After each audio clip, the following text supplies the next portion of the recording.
Nangai nong tai mayam hujikra akhoi sida laye tu mayam noi ni inama uning Oh my god. madi photo ni aina lai ba kai chit easy na inama do sida lai re noi ni nong da bagi ko ngai lai ko Hi mayam, nungai ribo, noi du kamay layrige. It's me just and welcome back to my channel guys. Hi talabi ko. Aduna mayam ay se ngasi se akwai maringi oina ko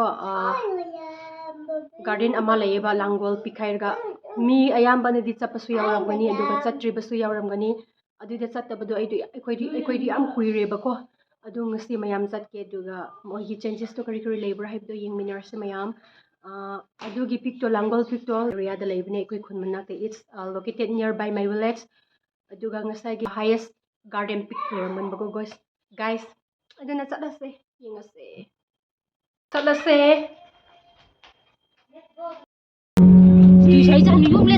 Satpa ori mayam akoy dadaga aiga inamaga isan pa amaga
weather siya din mayam get si hojik mi kadam ta lakte ba ko irang laibegi adu get si dum open door laire sini mayam ni su ude ba kuiram ni sini ba hojik langkol piki get ki phibam je laire ba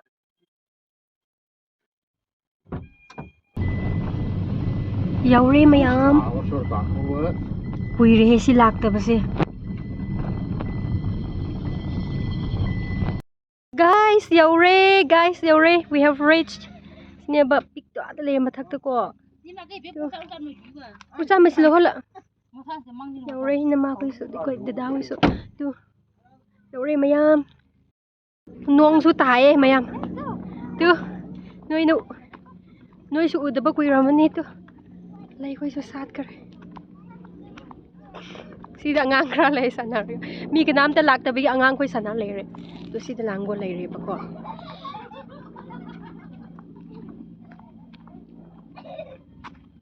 Tuh.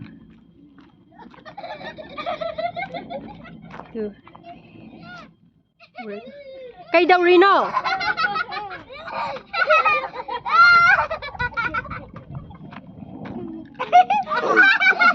Cây cha rino. Ha. Ini cây da lâu bra. Ada. Ai bu khang bra. Khang de. Na cây mu mak.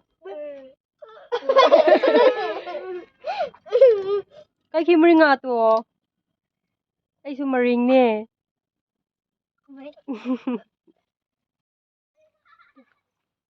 Rino. Ukri.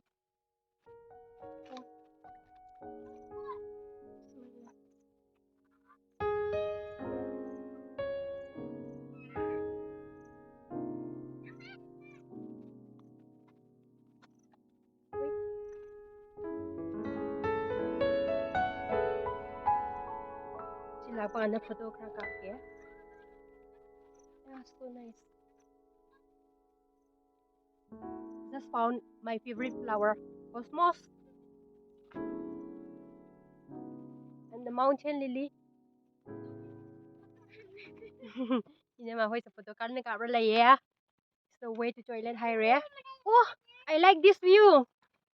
Siam pa sai. Si mama. Ar lily la ye si da ka pa lao. Tu. Lily.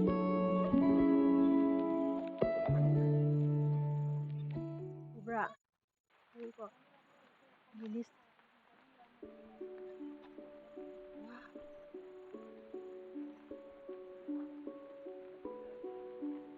Tu. Tampak lo. Khâu khâu khâu khâu khâu.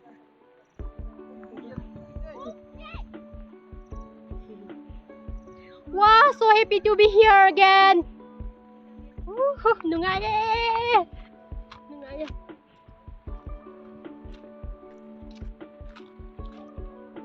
Dado masukkan na video namin. OMG. OMG. Mayam nungaye lao no iso. Irang lại ti si da lao.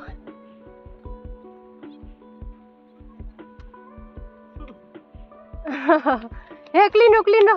Si dress ko magi choice ni. Ato pa hai ba si yaba po na ti. Apa na.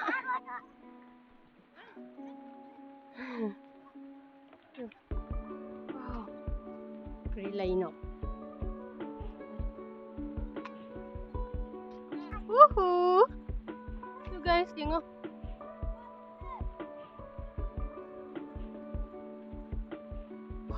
Wait, let me show you something out here. Wow!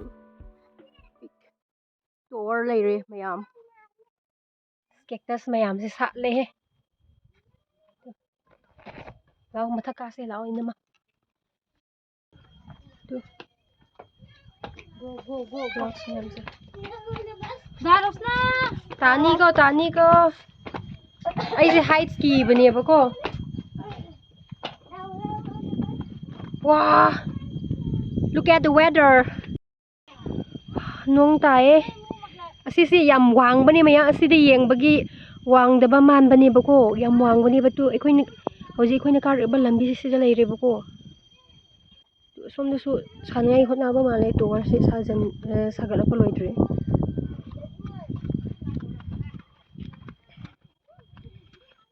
See.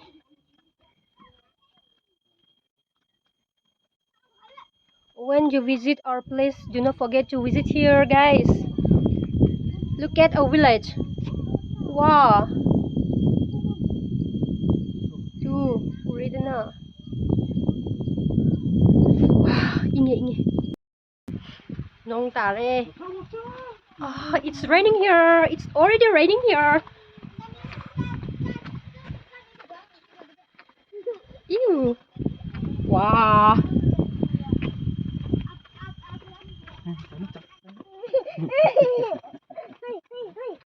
Rồi nong ka na tare. Yadre inge. Apa mapalaga.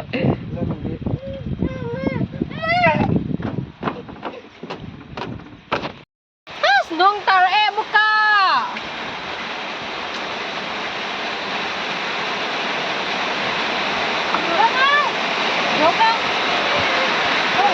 Nong ka na tare.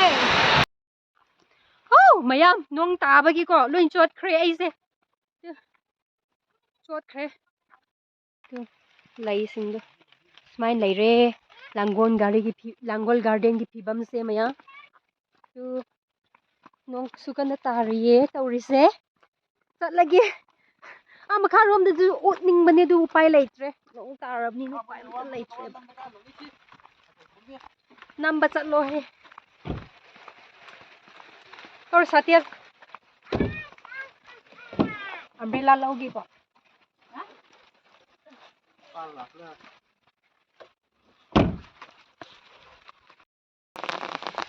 Nong tari tu sum smile re. Smile. Layam sat lam ni ne. Tu. Oi sat se photo kap ke nong tar su photo ti kap tha ge si lay marak ta.